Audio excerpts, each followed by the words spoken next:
Order the Village Board meeting of August the 7th, 2014 at 5:30 PM. Clerk Simsky, roll call. Mayor Gunther? Here. The clerk's here. Trustee Addington? Here. Trustee Barker? Here. Trustee Barry? Here. Trustee Nero? Here. Trustee Scott? Here. Trustee Seneca? Here. Assistant Manager May? Here. Attorney Zemanek? Here.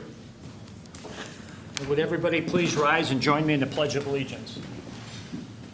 I pledge Allegiance to the flag of the United States of America and to the republic for which it stands, one nation, under God, indivisible, with liberty and justice for all.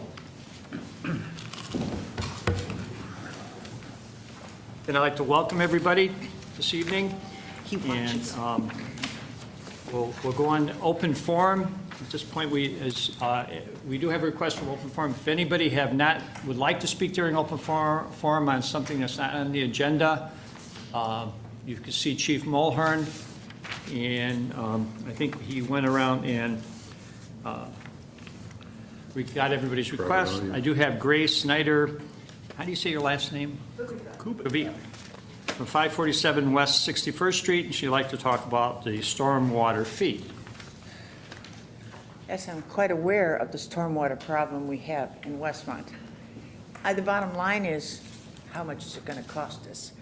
I read in the paper that it's 1.6 million annually, but there hasn't been any sort of a notion as to how you're going to break this down. I know we have 5,000 single-family homes in town. The rest are multifamily. I own a 4-flat, one measly little 4-flat. I'm not one of those rich guys that has 10 or 12 or something. At any rate, bottom line, how much is it going to cost me and my other landlords? Because I'm still president of the Landlord Association. I'm hoping that you will have some sort of information for us. I understand that the village is going to be educating the people on the stormwater project, and I think that's great. We need the education. Maybe everybody doesn't realize what a problem it is, but I do know that. So I would appreciate knowing just what the bottom line is. Since we've already been taken to camp by NORCOM that the town put in some time ago, I don't want to see that happen again. We really got taken. And I'll discuss that with anybody that would like to later. But the difference in prices, it went up three times the amount of money for this fire alarm stuff. And I'm discouraged with that, which leads me to believe that, well, it leads me to be worried that you can do the same thing again. So I'd like to know just exactly what you have in mind. What's it going to cost us before the referendum?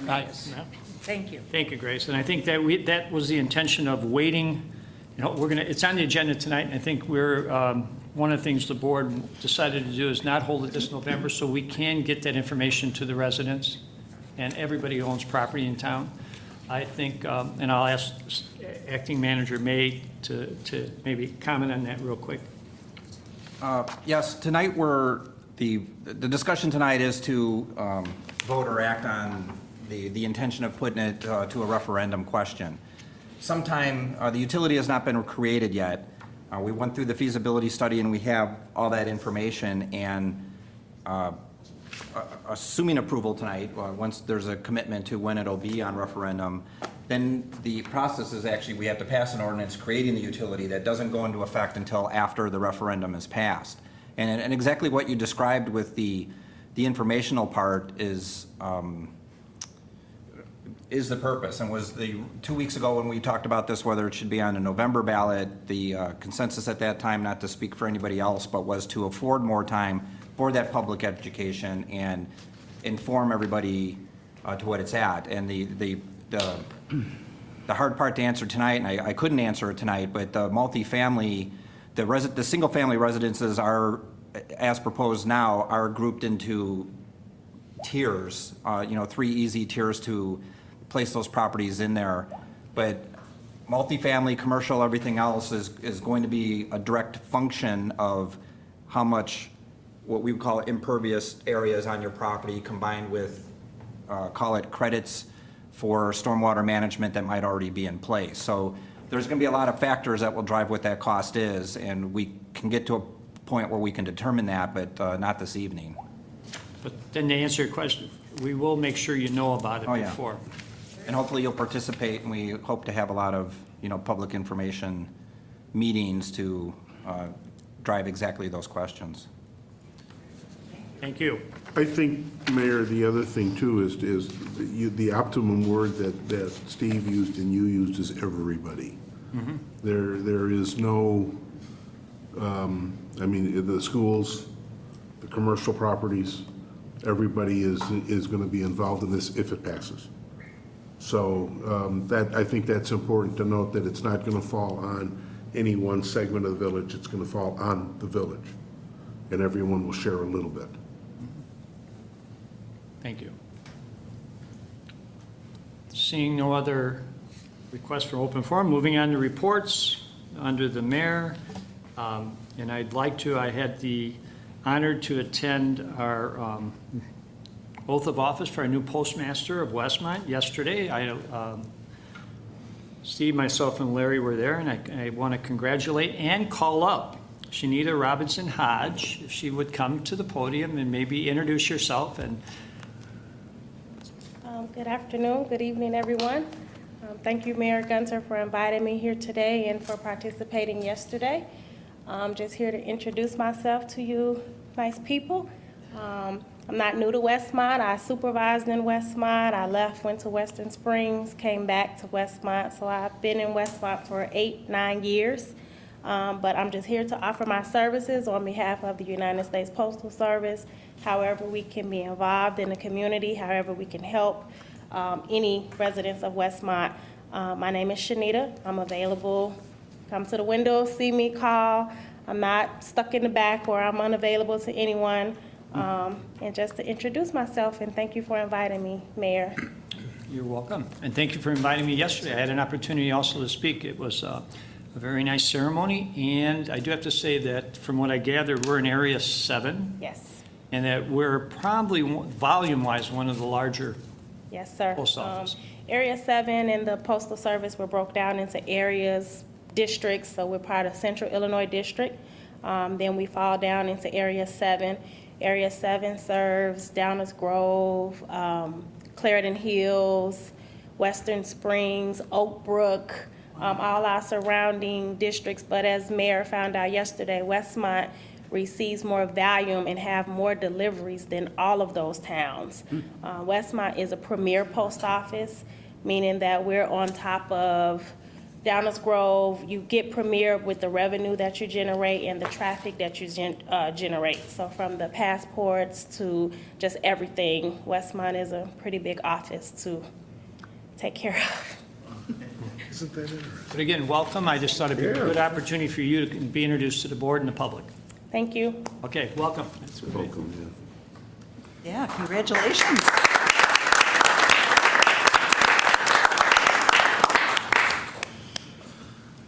Police Chief Mulhern, I think he's got like to introduce, I think we'll start with introducing one of his employees who now is doing a dual role. Yes, Mayor. Wait, Thought I lost her for a second. I was like, thank you, Mayor. No, we're fine. On my right is Angela Whitehead. Angela is, we've changed her title a little bit, but Angela has been working for the police department in the formal title role of property control technician or property control clerk.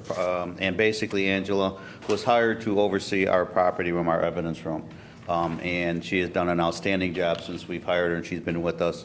And along with those lines, earlier this year, she also began her part-time career as a community service officer, a CSO at the Village of Lisle. And then most recently, when meeting with Acting Manager May and other code enforcement officials, it was decided to see if we can assist, and the police department can assist in personnel with the additional code enforcement personnel that we wanted to put on the street. The board has given us a directive that code enforcement is very important in this village, needs to get stepped up, and is actually being improved. And Angela is part of that cog in that wheel. That is one of the major improvements. So Angela has been offered and has accepted a part-time position with the code enforcement officers. And so we've changed her title to be a community service officer for the village, and that would also be, she will continue to do her property control work. We're going to try to expand that whenever we can. She's expressed an interest in being a property control or a crime scene technician. We made an arrest last night with fresh marijuana being grown, and she spent all day hanging marijuana in the evidence room. So she's doing an outstanding job. And so we will be going with her being in the property room for 4.5 hours a day, and then also going out and doing a community service officer. So I'd like to introduce Angela and have Angela explain a little bit more what she's doing for code enforcement and what her goals are. So Angela Whitehead. It's very nice to see you all this evening. You might want to go over to the mic. Go over to the mic. Tom usually steals it, but not there. Thanks. Okay, so it's a great opportunity to come out here and speak with you all. I'm gonna have to go around the corner to be able to see you. I'm excited to be a code enforcement, as a community service officer, and having the experience in law enforcement that I have thus far.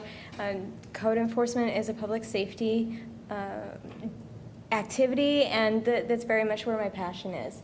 I work for Westmont, as the chief said. I work for Lyle. I volunteer for Lamont and Will County. So I'm out there spending as much time as I can, really trying to give as much time as I can to public safety, because it's something I believe is really important. With code enforcement in the village of Westmont, primarily my focus is the weeds and grass issue, because seasonally that's where the volume is. We are not heavy-handed in code enforcement. We certainly like to work with the community as much as we can, and really give people an opportunity to manage their own personal affairs, their work affairs, and try to fit this thing in that they know they have to do but just haven't gotten to yet. Aside from that, there are some issues where we know that some more enforcement needs to be done, and we certainly do address that in the way that we should. So again, just very excited to be expanding in my role here with Westmont. Love taking on the additional duties, love being out there with the community and talking to folks. So very excited. And again, if you all encounter anything out on the road, if you see something and you question what's being done with this, is this something code enforcement is aware of, we welcome those comments and those calls into our office. Great. Thank you for being in Westmont. Yeah. I just wanted to add that I had an opportunity to meet with them yesterday, the entire code enforcement staff, and what a welcome addition there. But they all have a passion for what they're doing, and I just see nothing but a bright future there. So. And welcome. Yeah. Welcome again. You're already here, but welcome to the new responsibility. Yeah. I'm sure a Yes, lot thank more. you. Yeah, thank you. Tom,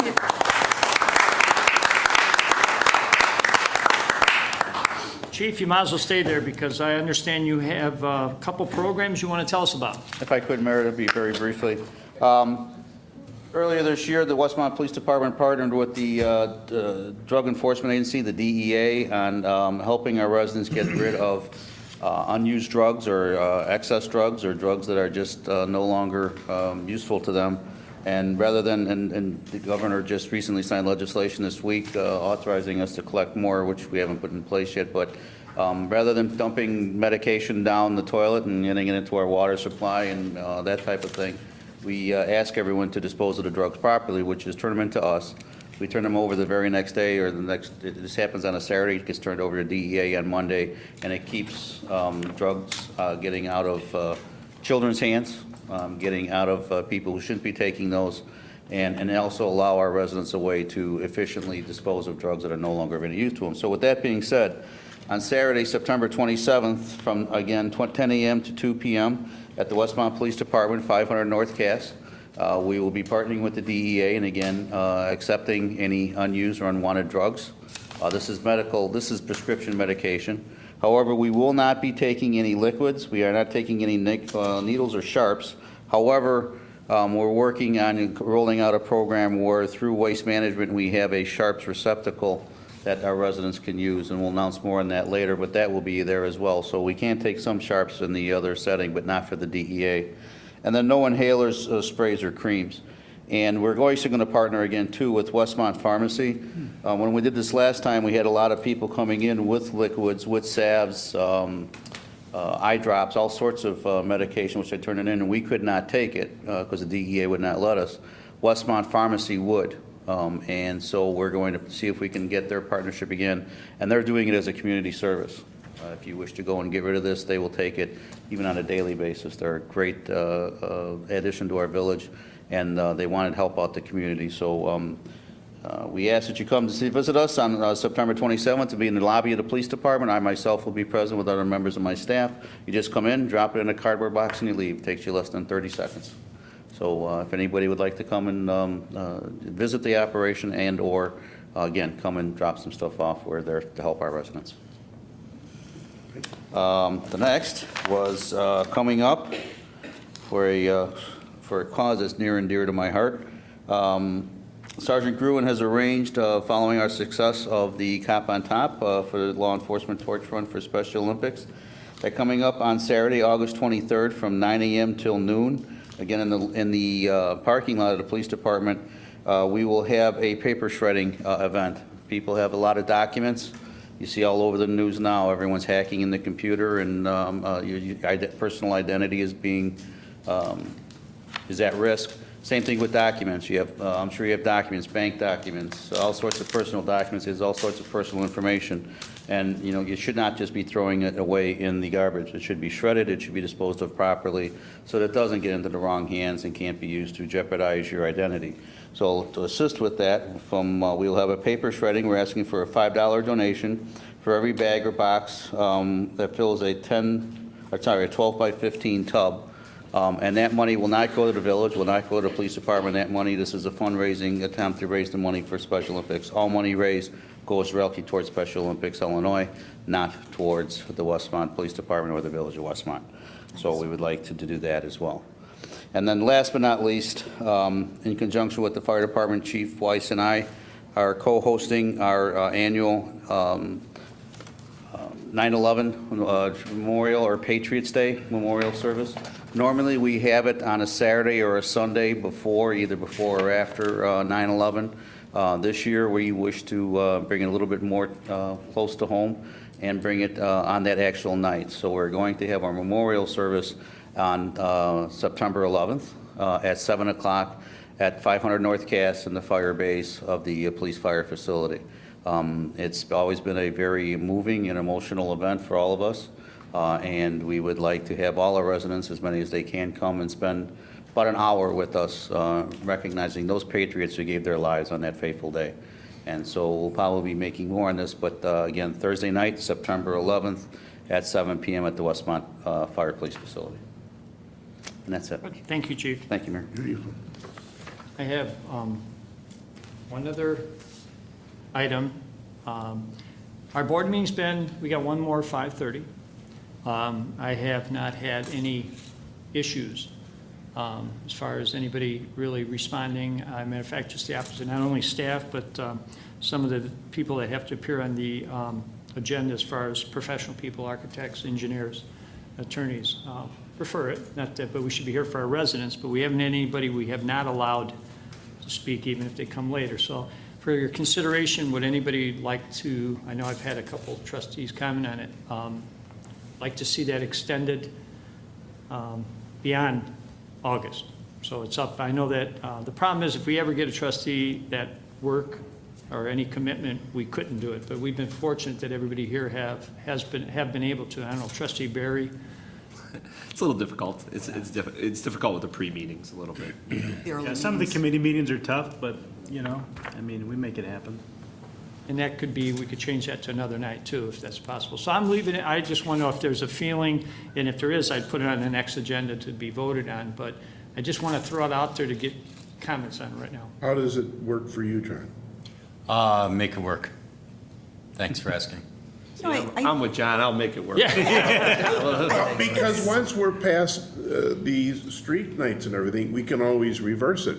Meet at 5:30, have our meeting, and then go to committee meetings afterwards. If you wanted, if there's a committee. Because, in November, December, I kind of like the idea of having it now, even later, because of all the professional people that the new developers, And as the TIFs move forward and a lot of other things, you're gonna fill this room with new people coming in, and they bring an architect, and they bring their attorney, and they bring a landscaper and everything else under the sun, and they all sit here and listen to us spout off for a while, so, and then they stay until 9 o'clock and go home.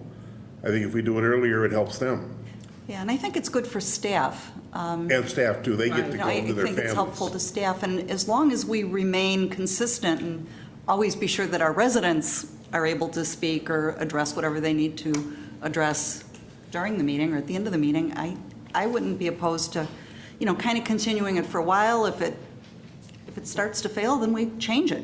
You know, it You know? could be Would you have to do another ordinance on it or vote on it, or could we just say, let's extend it through the holidays and then? through the end of the year. Good question. I've got to check, because I believe the ordinance previously had a 7 o'clock start time. I think we changed it for the 5:30 for summer hours, so I think that would have to be a change. So I think it should be on the next agenda, and I'll double check. And maybe we could ask our friends from the newspapers and everything if they could just throw that out there that we're contemplating, so we can get feedback Yes. Yes. from the residents, if they could do something And that again- would help us. As a reminder, I'm more than willing, if someone were to walk in anytime during the meeting and they couldn't attend the open forum, I would reopen the open forum for those individuals. Or they could even send in Yeah. email if they have a question that they're unable, even if it's at 7 o'clock, I would accept that and have that read as part of the, I think Downers just started something like yeah. that. Yeah, and I mean, open forum is so important, and I know a lot of communities don't even offer that. They don't even allow their residents to speak, so I think They it's. have to.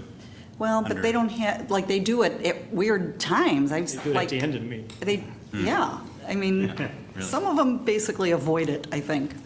So good, we'll put it on the agenda. Yeah. And my last item is that looking ahead for the rest of the year, there's 3, well, definitely 2 that's going to be a conflict. The IML conference is our September the 18th meeting, just to consider, I mean, it's on a Thursday night. Normally, we still hold it, and then people want to go, come back, or I know that acting manager may, we wanted to know if that's something you've always had, or do you change it for that? We used to change it. We used to have it on the day before. We used to change it. It's less so now because of the hotel. Less people are spending the night on Right. Thursday night downtown. Right. So do we just leave it as is? I'm okay with it as is. I'm okay with And it then as. those, if staff goes, they just spend a day and come back, or if I go, okay. But the other 2, I think you're going to agree on changing. We are scheduled to meet on Thanksgiving night, and then, of course, on December 25th. So, I don't know, Ginny's a really good cook. We could have Thanksgiving dinner here. and last year, I think those days both fell on the eves, and I think we did not have enough business, or we put all the business on the previous meeting, we didn't have meetings. So something to think about. We'll probably say they're canceled, and and if we, do we publicize holding another night? Should we do that now and change it next meeting? I would recommend waiting until we get closer and see what kind of things are in the hopper. Okay. Before you decide whether to cancel a meeting or move it to a Tuesday night. Okay. Because you very well may find, oh my gosh, there's so much going Well, on. those, we know we're not going to meet on those 2 days. Right. But you don't know whether to cancel it. I know, yeah. Or put them a different day. Yeah. So we'll wait to see if we need a meeting. Okay. And that's at 48 hours, as long as we do it 48 hours ahead. Okay. That's all I have. So we move on to Clerk Simsky.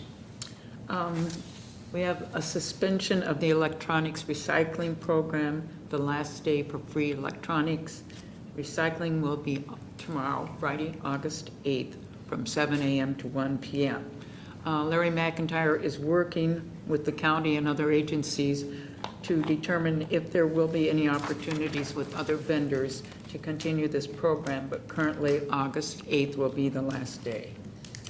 The program is coordinated with the DuPage County, and the provider was no longer able to continue the program for free.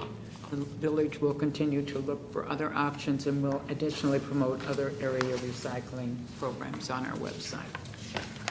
The community garage sale is Friday and Saturday, August 8th and 9th. Typically, people need a garage sale, but everybody is included in this that came in and signed up, so there are listings. I know we have some here at the Village Hall. I believe there are some over at Westmont Center with special events. So if you want to find the list, either pop in here or the Park District has them, the library and the Westmont Center.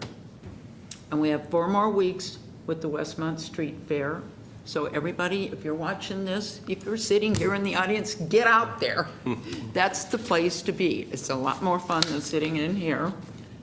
We've had great turnouts. We've had lots of cars, big crowds, up to 1,500, 2,000 people. So it's wonderful, and take advantage of it because it ends the end of this month. And I just want to wish our assistant manager, May, a happy birthday. Which is today. And I want to congratulate Brianne and Jonathan Sobczak. Brianna is Bruce Barker's daughter, and they were married last Friday, and it was a beautiful wedding. She was a beautiful bride, and he was such a handsome father of the bride. Thank you. I wasn't I? And that's all. Attorney Zemanek. Nothing tonight, thanks. Birthday boy acting manager, May. Well, thank you, but I have nothing else. Trustees Barry.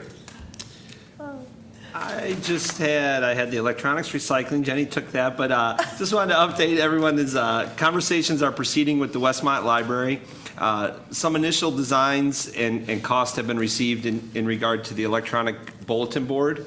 We're also working on one that would be on the North Fire Station. So Larry is working, and I think all the trustees have received an email now showing some samples, and we're starting to look at that. So hopefully by this time next year, we'll have them up and running. So Very good.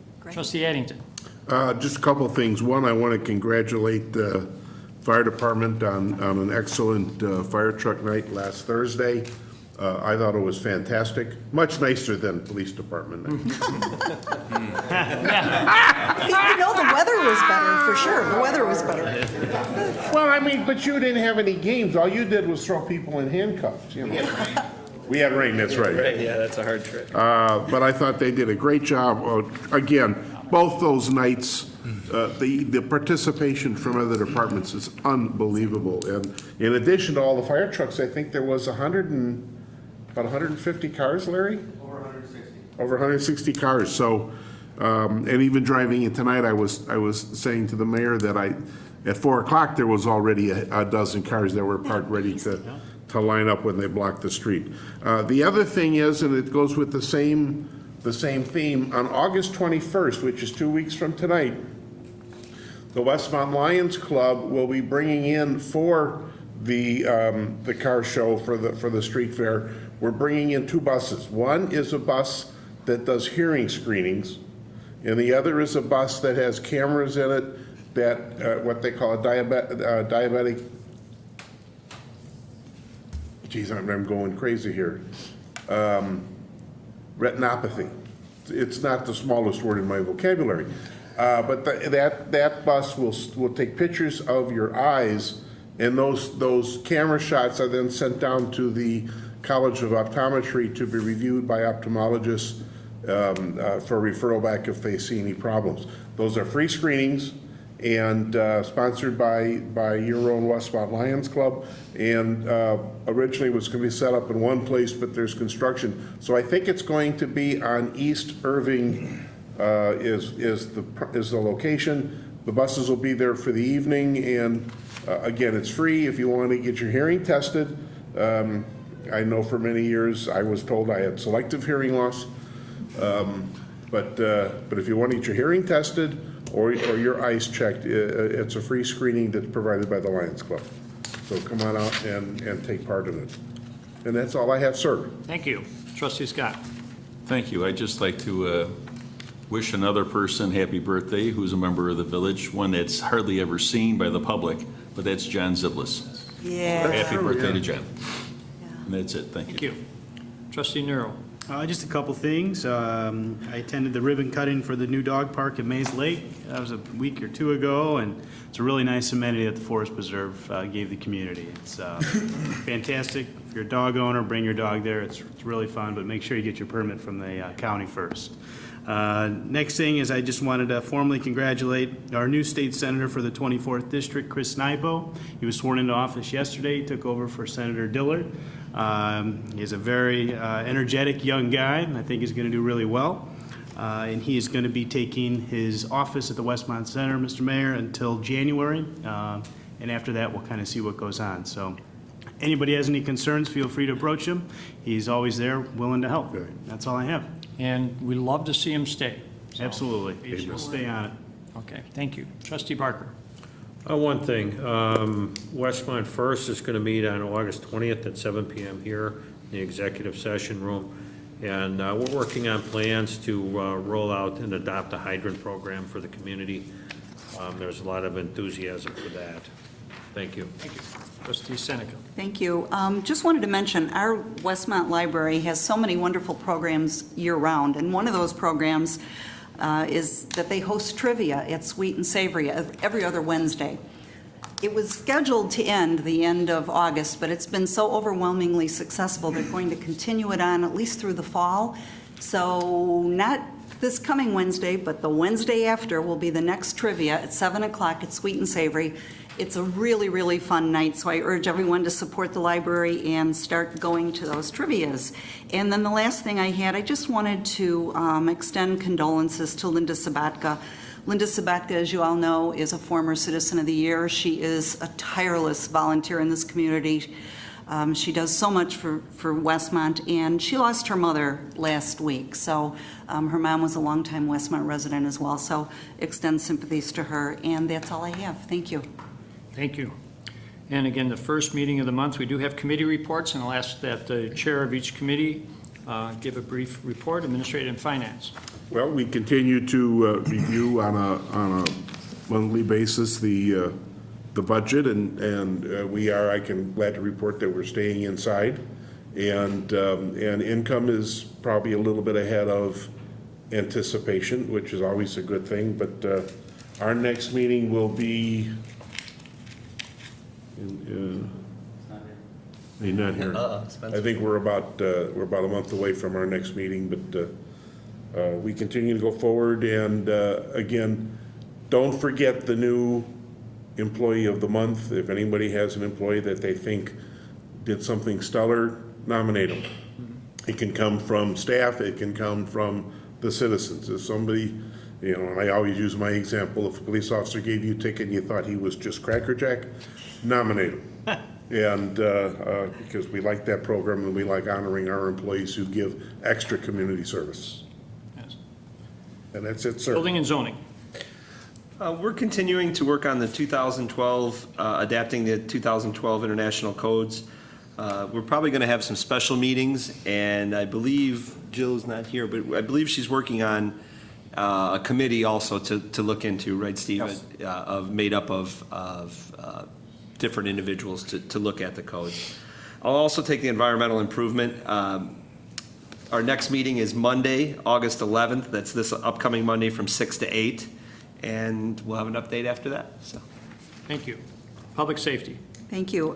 We had a meeting 2 weeks ago, and some of the things that we've been talking about and working on, the one thing you'll see on the agenda tonight, and that's surplus property from the fire department. We had discussion about that, as well as we're working on a number of different parking situations around town.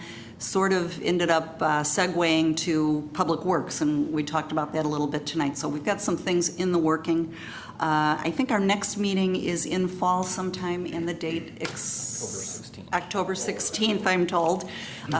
Again, as I always say every time, this is, your community and this is your public safety. So, it's open to the public. So we welcome residents to come to our committee meetings because they're not televised. And that's all I have. October what? 16th, sweetest day. Public works. Thank you. We just had a meeting this evening, and we got quite a few updates. So just to begin first, you'll notice in about 2 weeks, the second phase, or I guess the second part of this year's street resurfacing program will be beginning. We'll be putting a map correct up on the website of the streets that will be getting done this time around. We still have 2 more full years after this fall, so 2 more full years of more resurfacing projects to go. We will also be publicizing the storm sewers that we recently jetted and cleared out and televised, so residents can know where we were and what we've done. The Rain Barrel program is another thing that we discussed, is going to be coming up for the village board to formally vote on if we're going to continue doing it. I believe we're going to propose doing it again this fall and continue it, just because of all the success that we've had with it. Next item, Sue alluded to, we did some parking discussions as well. We have a new water meter coming in that we're going to do a risk-free trial on in a certain area of town, which I believe is Ashford, or is it yet to be? That's the plan. It's a new meter that we're going to be trying. And aside from that, just a quick emerald ash borer update from our village forester. We have 415 removals left that are marked to get cut down. Currently, there is 59 total in the northeast acres and in town.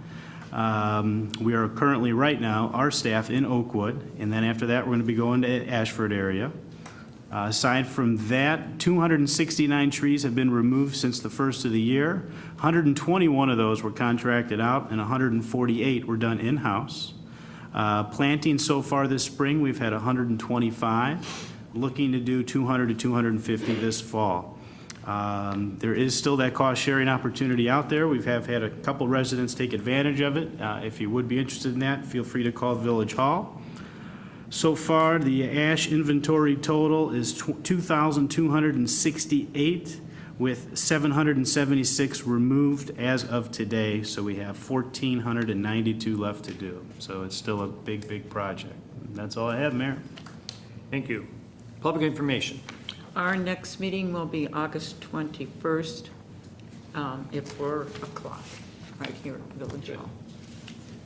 Next two is Bruce, Code Enforcement, and Westmont First. Yeah, code enforcement, you met our new part-time officer, so that takes care of code enforcement. Westmont First note is I was informed today that the Ale Fest in October that benefits Westmont Chamber Education Foundation, tickets go on sale Friday for that event. So we're going to start to see that. Yes, sir. Tomorrow Friday or next Friday? Tomorrow, Friday. And how much are they again? You know, I'm not sure. Okay. I'm not sure. Larry, do you know? You want to? 50. There's a $50 ticket that gets you 15 tastings, and there's a VIP ticket that gets you into a special pre-event that's $75. And then for those who would like to go there but not necessarily enjoy a beer, there's a designated driver ticket for $15. And the date on that? October the 11th, Ty Warner Park. And I have to say, this craft beer thing, I'm learning as we go. But I had an opportunity to sample a craft beer last week at my daughter's, what do we call that, rehearsal dinner. And the people that were there actually photographed the bottle of this craft beer that I had won in one of these contests, and it was delicious. I couldn't believe, I'm wondering what the craze is about, and the beer was incredible. Now you know. It was incredible. Once in a lifetime thing. Who knew? Yeah. It'll be twice, I'm sure. Got it right here in Westmont, too. Go online to buy the ticket, how do you buy the ticket? It's probably through Lou Dog Events or beerdogging.com. Beerdogging.com is a Westmont resident. That's it, thank you. Economic Development Committee. I wrote it down this time. Very good. Scott. We had a meeting yesterday morning, and we were approached by a doctor who was looking to buy a building in the downtown area, sweet and savory, and looking to put a immediate care business in the basement. One next door, Sweet and Savory, right? Well, in the basement of it. Yes. For the spa. They're looking to buy the whole building. Yes. So that's a proposal brought before Economic Development. And then I had to leave the meeting at that point. So Larry, have you got any other updates besides that? Sir?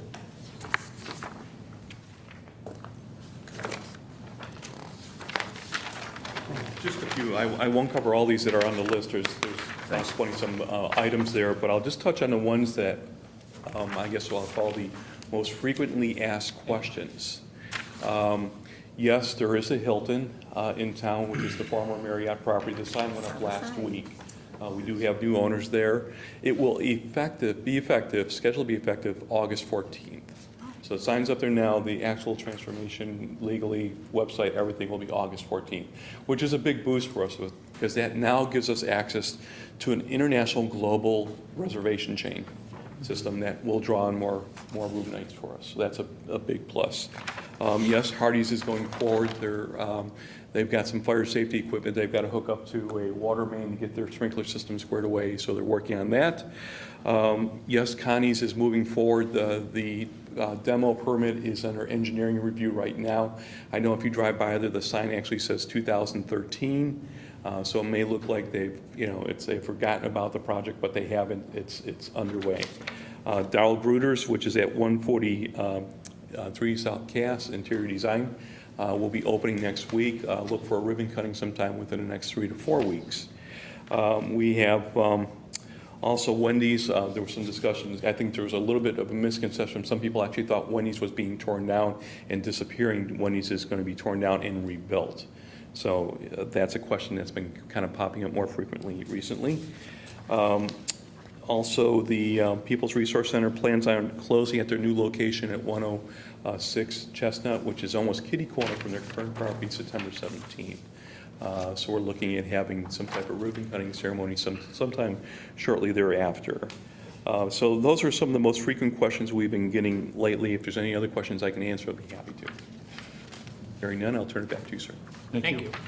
That's it for me. That's it. Thank you. All right, that concludes our committee reports. We'll move on to agenda item 6, items removed from the consent agenda. Are there any items the board members would like removed from the consent agenda? No, I can't imagine what Seeing none, I'd ask Assistant or Acting Manager May to please read. First item under the consent agenda is village board minutes. Board to consider approving the minutes of the regular village board meeting held July 24th, 2014, as well as the special meeting of the village board and planning and zoning commission, which was held on July 23rd, 2014. Next item on the consent agenda is finance ordinance number 8 in the amount of $691,753.44. Next item would be purchase orders, and the first purchase order, the Public Safety Direct, the amount of $7,385.91. This is the equipment and the install for the accessory items on the duty chief vehicle. Microsystems Incorporated is the next purchase order, $9,033.12. That is the scanning services, the electronic archiving of our documents. This actually represents half of the backlog that we had that you will recall from the budget process that we were talking about. Next purchase order is Baxter and Woodman Incorporated, the civil engineers, in the amount of $9,289.01. This is the balance of the engineering contract for related to the fire department headquarters roof and HVAC work. Next purchase order is Thomas Engineering Group, $11,095.40 for material testing and inspection related to the water division, the bin construction and the paving in the back. This is, phase 3 is considered the inspection services as well as all the laboratory work that goes with the material testing. Next purchase order, Illinois EPA, $25,984.86. This is the loan repayment amount for the ARRA loan that we received for from the Illinois EPA with respect to when we did the water main construction on West Burlington and North Lincoln. Next purchase order is Curry Motors, $26,963.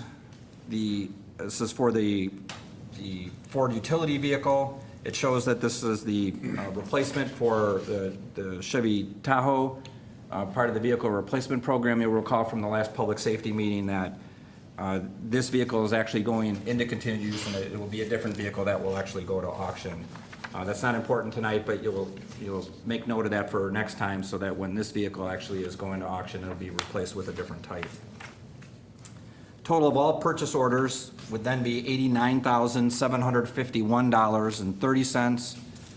And therefore, the total of purchase orders and finance ordinance number 8 totals $781,504.74. And that's the end of the consent agenda. Do I have a motion to pass the consent agenda as read? Motion to approve, Barker. Second, Addington. Motion been made and seconded. On the question. Anybody from the audience? Seeing none, roll call, please. Trustee Barker. Yes. Trustee Nero. Yes. Trustee Seneca. Yes. Trustee Addington. Yes. Trustee Barry. Yes. Trustee Scott. Yes. Moving on to unfinished business. Referendum from stormwater utility. Board to consider an ordinance authorizing the submission of a public question via referendum for the April 7th, 2015 general election ballot to determine whether the village should authorize the creation and operation of a stormwater utility. Acting Manager May. This is related to the item that was brought up under open forum.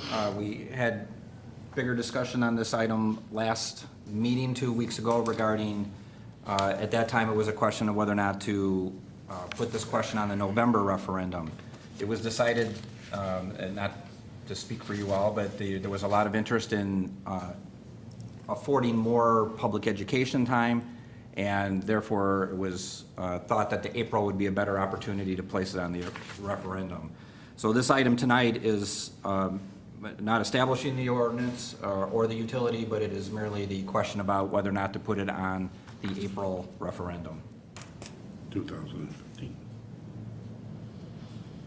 Do I have a motion? So move, Seneca. Second, Scott. Motion made and second to pass the ordinance as read. On the question. Anybody from the audience? Seeing none? I would like to just offer, I know Steve and Mr. McIntyre did a educational piece already that's on the website that's available. And I don't know if you've seen that, but that might be something that you would look for to explain it in English. It was very good presentation.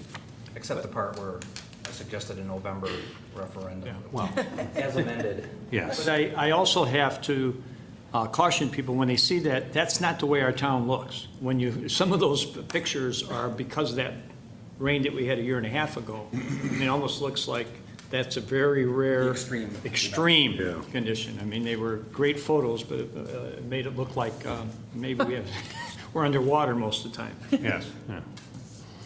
All right, roll call, please. Trustee Seneca. Yes.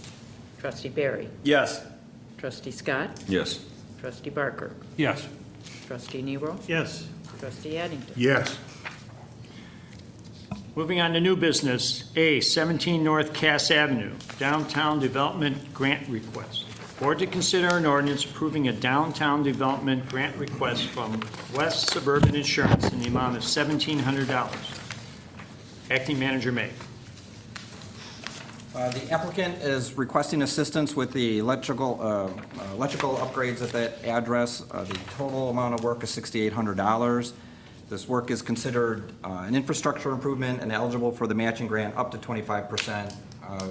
Related to that, you'll recall the discussion at the last Building Zoning Committee about the ratios being applied to the grant.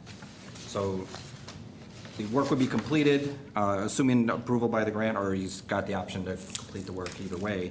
But it would include meter fittings, replacing the above-ground electrical feed with a buried below-ground feed, and replacing the fuse panel with a breaker panel.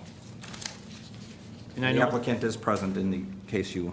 I think, if, Rick Martin, would you like to come up and say anything before, or comment on it? I can. Well, this is your time. Boy, can you Boy, can you clear a room? Can we leave? Take your hint. Can we leave, Rick? Starting already. God. Thank you for letting me speak here. First and foremost, I just want to let you know that I have had so much assistance from Jill in the committee. She's wonderful. She helped me a lot from the start of the application till today. She was a pleasure to work with. Walked me through it. I thank you for looking at this and voting on it. I guess the only thing that I have to say is I'm a little confused on the percentage on that. In the, what shall I call it, description of the funding, it looked like it had indicated you were allowed 50% of the funds up to $3,000. And that's the numbers I was, hoping for, counting on, whatever. So I guess just recently, from what you had said, this was reduced to a 25% allocation. I didn't see anything on that. First of all, it was always up to 50%, and 50% would be a very common award. As the program has developed, the amount of things that have applied to it started straying away from the intent of the grant program, and that was for the actual the life safety, the fire improvement, or whether it was alarms or sprinklers or some of these other requirements that we have instituted or mandated, and trying to assist with those too. So you still can get up to 50% depending on what the improvement is. Electrical upgrades are, certainly there's a life safety aspect to it, why it qualifies at all, but that is considered in a different category than would be like a fire alarm or a sprinkler system or something like that. Okay. I guess I misread that description of it and again, I don't know if this was changed, 50% up to a maximum of 3,000. So I'm presuming it's half. You understand? I understand your question, Yeah, yes, okay. but All right. Again, I didn't want to argue with you. I just wanted to say thank you, and I'm going to have it done so that we update it from the 50s. Good idea? Thank you very much. Thank you. All right, have a good night. Thank you, Rick. We have a motion. Motion Addington to approve. Second, Seneca? Motion's been made to approve the grant request on the question. Trustee Addington. Yeah, just for point of clarification, I did have a long talk with Jill yesterday about this after talking with the applicant, and the question I had asked her was whether or not this application was started at the time that we were more at like the 50%, and she said yes, it did. However, I have had a conversation also with the applicant, and I explained to him that this board probably is not going to increase the pool of money that's there. And one of the reasons that we cut back to the 25% was to make more money available to people that were coming in. He kind of got caught a little bit in the transition of this thing. But I just want to be sure everybody understood that he started his application process when the assumption was more like the 50, up to 50%, because that's what it said. But since that time, I think that Rick has a little bit of understanding, but he got caught kind of in a catch-22 here in looking at it one way, and then all of a sudden we say, oh no, it's going to be something different. But I also would tend to agree, we also got caught in kind of a catch-22 where this type of improvement was not really what it was intended for, is to upgrade. So it's kind of a two-way street too. It is. The threat was almost recommending zero instead of... Zero. Well, instead of that's anything. exactly right, and I tried to explain that to Rick. Because it does increase the value of for the property owner too, so it's a win-win. I did want to point out that when you're up here, that he owns West Suburban Insurance Agency in town, and he's a second generation, his dad Carl before him, so that is the property that we're talking about, is West Suburban Insurance Agency. So. And he's a proud chamber member. And a proud chamber And president of the Lions. And a president of the Lions Club. Yeah, I great think- neighbor to have, all those things. I think I got him convinced to apply for our other grant, our Come I just went brain dead, the Facade. yeah, for a new look to match your neighbors. Like with a little, Oh, yeah. awning over there? I had one already. All right. Okay. Okay. Any other questions? Seeing none, roll call, please. Trustee Addington. Yes. Trustee Nero. Yes. Trustee Barker. Yes. Trustee Scott. Yes. Trustee Barry. Yes. Trustee Seneca. Yes. It passed. Congratulations. Moving on to B, parking restrictions, Wilmette Avenue. Board to consider an ordinance restricting parking on Wilmette Avenue from Rosewood Court to Trabe, including Rosewood Court east of Wilmette Avenue. Chief Mulhern. Parking restrictions in the residential area south of Napleton Porsche have been considered to be considered to address parking concerns. Time restrictions of either 2, 3, or 4-hour limits should be reviewed. Employee vehicles and trucks unloading vehicles in the residential area have caused traffic issues for residents. The restrictions of parking will affect both local businesses along with residents in this area. This is an issue that has been discussed at the last, as Trustee Seneca said, the last Public Safety Committee meeting, and was discussed earlier this evening at the Public Works Committee meeting. The issue is that the vehicles, the employees, approximately 20 to 26 on a daily basis, with the exception of the weekends, park in a residential area.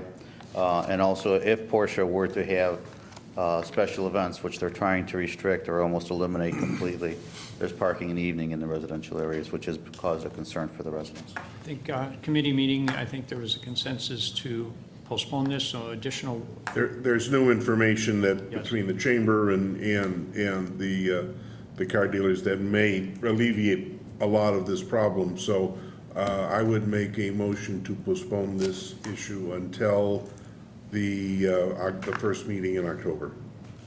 Second by Barry. motion's been made and second to postpone the agenda item till the first meeting in October. On the question. Is anybody going to be telling the residents about that then? Oh, don't think they won't call me, I'm their neighbor. Jim's going to go door to door. I'll go door to door. I think, There's a lot of things going on that, yeah, and I think we agreed in the committee meeting, you know, we put the signage up to enforce the ordinance that already is on the books. So the problem of emergency vehicles getting in and out has gone away. It seems to be working okay so far, and Porsche's working very hard to find alternate parking. So, you know, we kind of have something in place now, but Okay. I think we all agree that we'd just be jumping the gun to. Talk to them. so it gives us more time to find out some additional information. Any questions from the audience? Seeing none, roll call, please. Trustee Addington. Yes. Trustee Barry. Yes. Trustee Scott. Yes. Trustee Barker. Yes. Trustee Nero. Yes. Trustee Seneca. Yes, Thanks, that will be postponed. C, surplus property, Westmont Fire Department. Board to consider an ordinance to declare certain equipment as surplus village property to be disposed of and removed from village property inventory. Chief Weiss. Thank you, Mayor. The property identified on your attached list that you have, and we also reviewed at Public Safety, has outlived its useful life. It is outdated, non-functional, and otherwise not economically maintainable. This equipment will be sold or disposed of by the method acceptable to the Assistant Village Manager. This property, upon being declared surplus and disposed of, will be removed from the village's property inventory. And just to give a little recap on that equipment, there's 4 different areas of equipment that we propose to make surplus. And the first item was non-usable fire coats and bunker pants. That equipment we've always donated to volunteer fire departments in our state. We do have volunteer fire departments that have kind of hooked up with us that we kind of now have taken on to help keep them operational. So that equipment will be donated to a volunteer department in the state. The other items is a long list of radio equipment. Since we went to Starcom radios, we had to remove a lot of our main radios out of our vehicles and our portable radios. We made an attempt to try to sell those to the mayors and managers sale method. That was not successful. So what we're going to be doing with that, we have two radio companies that police and fire have dealt with over the years that have directed us to ask to possibly sell it for us. And they would keep a certain amount of the money, or they would give us a full 100% of whatever they sell it for back in services. So we'll be working with them on that. The other items are EMS equipment. Since we're getting the new ambulances, the fire district's bought brand new stair chairs. The stair chairs that we replace still can be used by other departments. The new cots that we got for the new ambulances, the old cots are still usable. Lynn Drawley, our EMS director, has researched that we would be able to recoup some money by selling those items.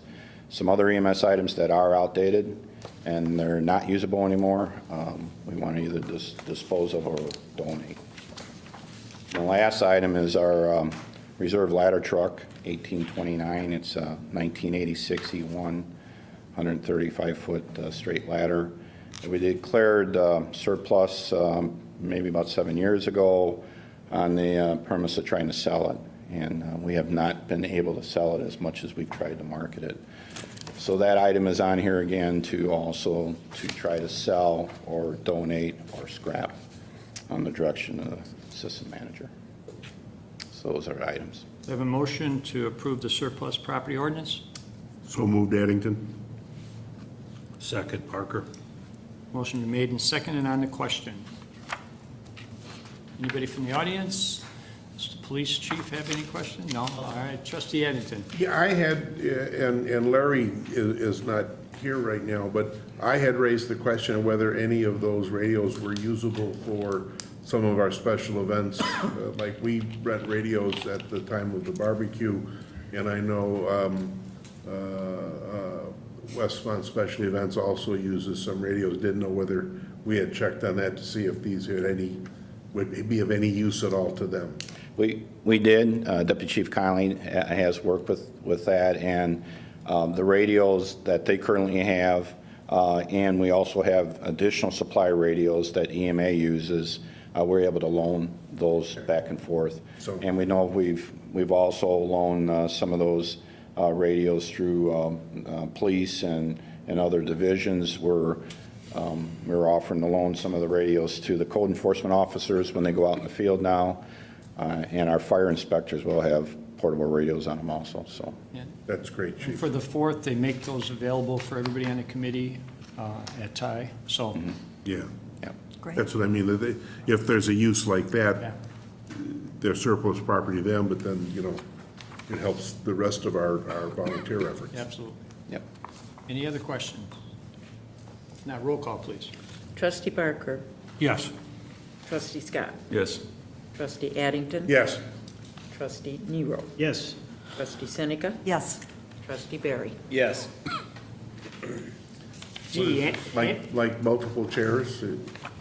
well, we've tried, if you've noticed, we've done something a little different where we have the staff responsible for it actually then read Oh, the okay. description. So whoever's responsible for it will bounce up to the podium, be ready when we introduce the agenda item.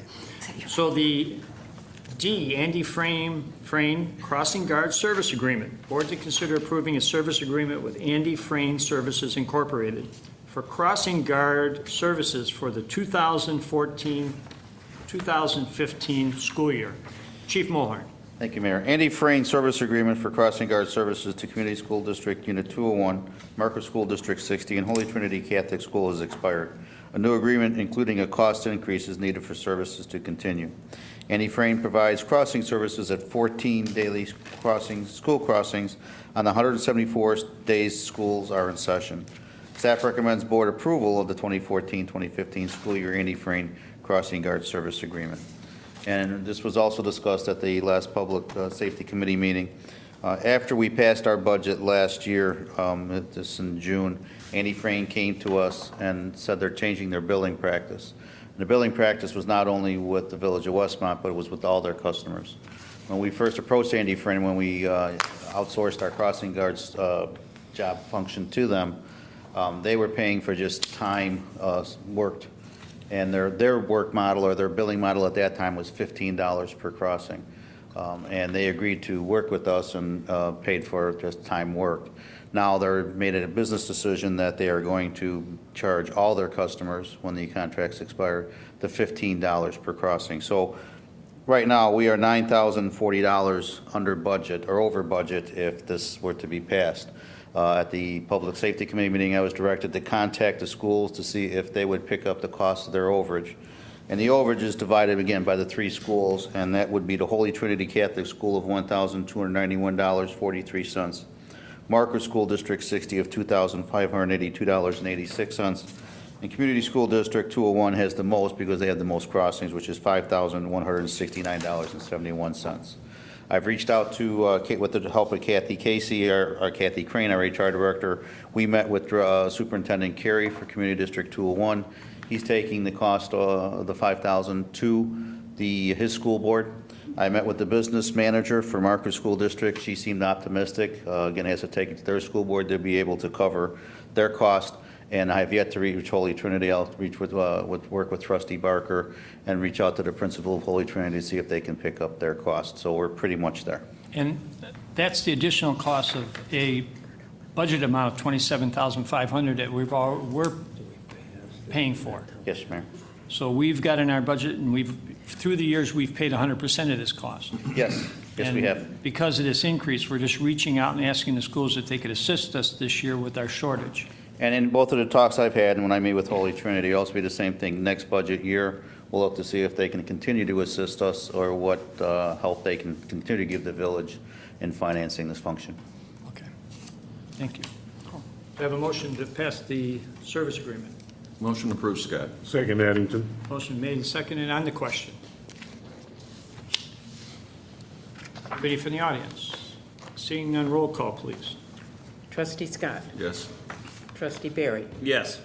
Trustee Addington. Yes. Trustee Seneca. Yes. Trustee Nero. Yes. Trustee Barker. Yes.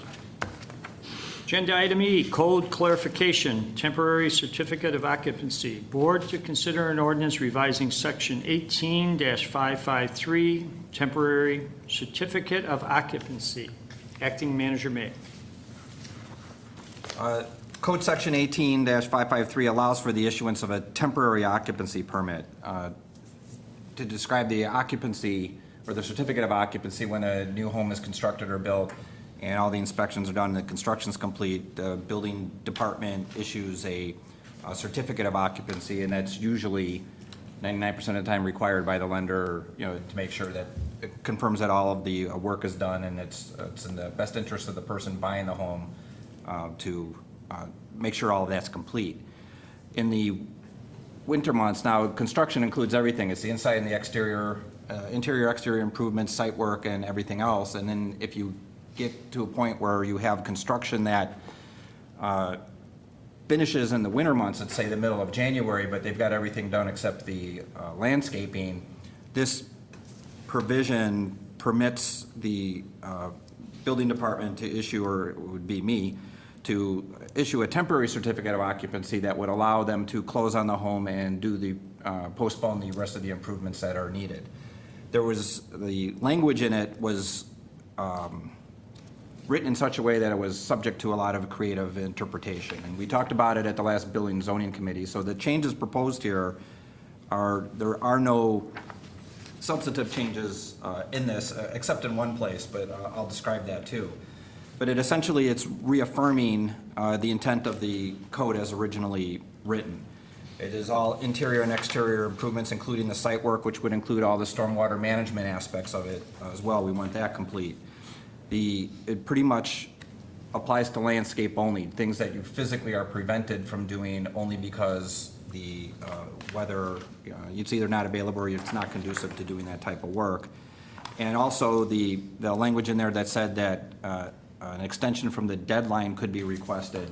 The deadline meant the 60-day extension for the issuance in the term, where there was the creative interpretations usually by the developer was the deadline that said that you could not issue these permits between May and November at all, period, and that still says that in the code. So there were some who would like to get a temporary occupancy. It was a very bad habit of, calling up at 4 o'clock in the afternoon, say, I've got a 9 o'clock closing tomorrow, I need a temporary occupancy. And it was, getting to the point where it was, I don't want to say abused, but taken advantage of. So this cleans all that up. The only change in here was that there was a separate bond amount. There's no fee difference for issuing a temporary occupancy, but the cash bound amount as written says not less than $2,500. And, that got to the point where, speaking of the creative interpretations, they thought that was for $2,500, that I've got $2,500, just give me the temporary, permit. So this is changing that so that it is not, considered petty cash, and it's suggested in here that a $10,000 bond is used. We would still have both the bond that went with the building permit and the bond that went with the site work already. So the bond doesn't guard against anything as much as it is just not making it easy to use. So I would almost say we don't need the bond, or it should be larger, or it should be eliminated. And that's really the only part of this that would require any decision tonight. Does anybody have a motion? You want to put it on the table? Yeah, I'll motion to approve Addington. The revision? Second, Scott. Motion made and second to approve the revision of section 18-553 as presented. On the question, trustee Addington. Yeah, Steve, when we were talking about this, I thought also that we also addressed whether or not, if the asphalt plants, for instance, had been closed down, that you could issue a temporary if all they had was a gravel drive that would also be completed. That's a good example of where that would be work into the decision-making of whether or not it physically the builder or the permittee has to be prevented from being able to finish. And then you don't want to penalize the new person moving in, and tell them you can't close for 3 months because an asphalt plant is closed. So that's a great example of why this would be useful. Okay, good. It would apply to commercial buildings too, right? Not just residential. Yeah, right. Additional questions? Anybody from the audience? Seeing none, roll call, please. Trustee Addington. Yes. Trustee Nero. Yes. Trustee Barker. Yes.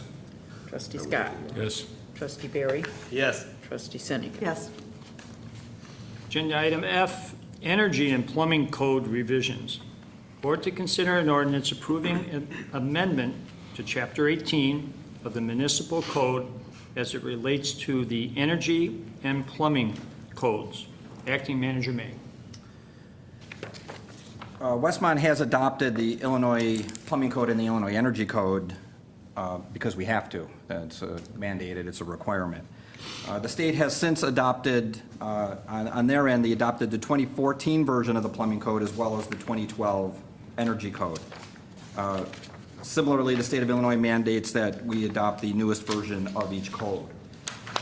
These codes must be adopted as soon as practicable. These changes are separate from the other building codes that we were talking about, the IBC. This is strictly just the plumbing and the energy codes where we're not allowed to, there are no local amendments that can be applied to this. We have to adopt them as is. So they were separated out here tonight for immediate action while we discuss the other building code components that you talked about, the subcommittee and working towards that as well. Have a motion. Motion to approve, Barry. Second, Addington. Motion been made, second on the question. Anybody? Seeing none, roll call, please. Trustee Barry. Yes. Trustee Scott. Yes. Trustee Barker.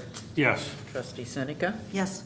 Trustee Addington. Yes. Trustee Nero. Yes. Agenda item G, engineering agreement, West Ogden Water Main Extension. Board to consider an ordinance authorizing an agreement for design and construction engineering services regarding the West Ogden Avenue Water Main Extension Project. Acting Manager May. This project, we described this earlier tonight in a different light when we got the economic development updates regarding Hardee's, but This is approximately 400 feet of a water main extension along Ogden Avenue. This would include new 8-inch water main, a new fire hydrant, 2 valves, and other related work from where it dead ends now, approximately extending it to Washington Street on the north side. We've negotiated, this is the engineering services contract for this. It is the design and construction supervision. The agreement is with Baxter and Woodman, an amount not to exceed $22,620. I would also add that both the engineering and the construction services, we are the owner of the utility, and this is why we're administering this project, but it is 100% to be recaptured by the developer. Do I have a motion? Motion to approve, Barry. Second, Nero. Motion made and second to approve as presented. On the question. If there's any overtures, the developer would pay for those two then? Yeah, they will not be on an engineering services agreement, but Unless they're they paying hit the something? direct All right. costs, whatever we incur. Okay.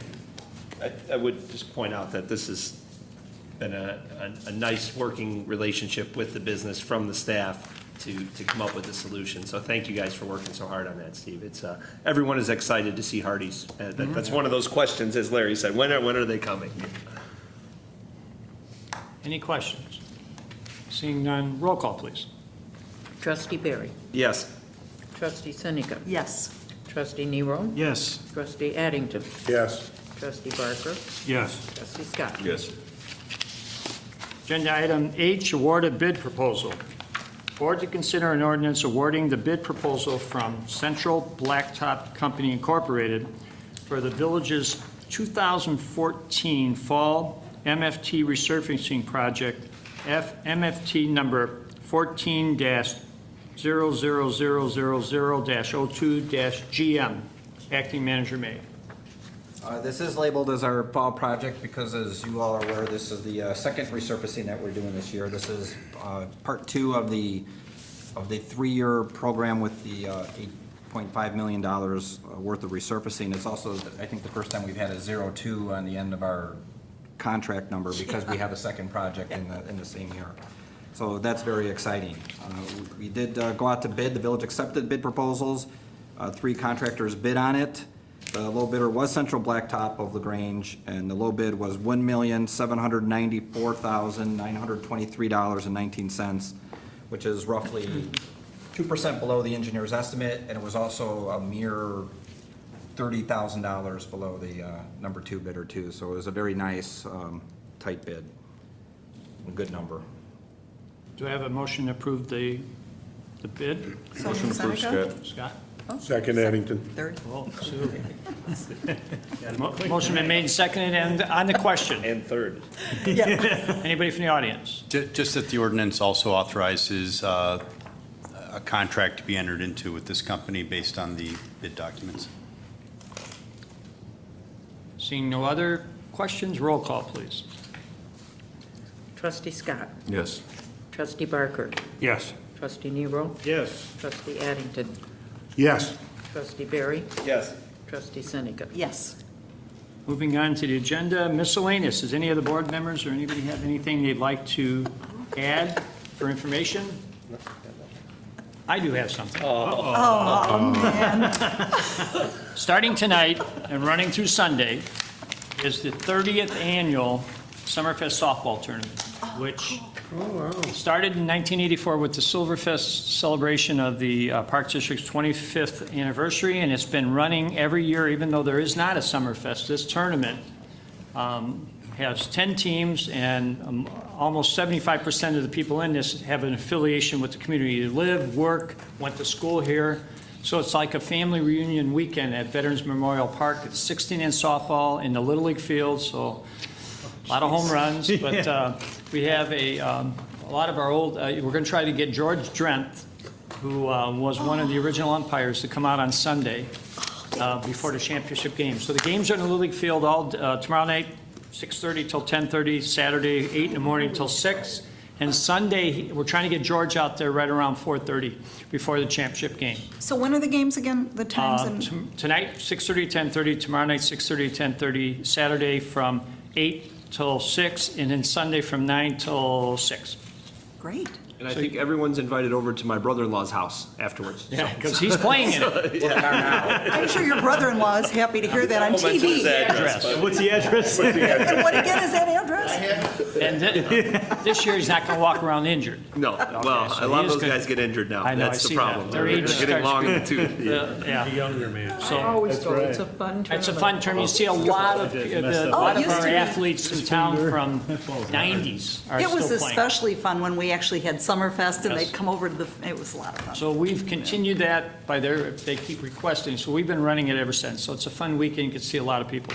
Any other miscellaneous? Seeing none, I'll entertain a motion to go in executive session for the purpose of discussing personnel. So move Seneca? Second, Addington. Motion made and seconded. Roll call, please.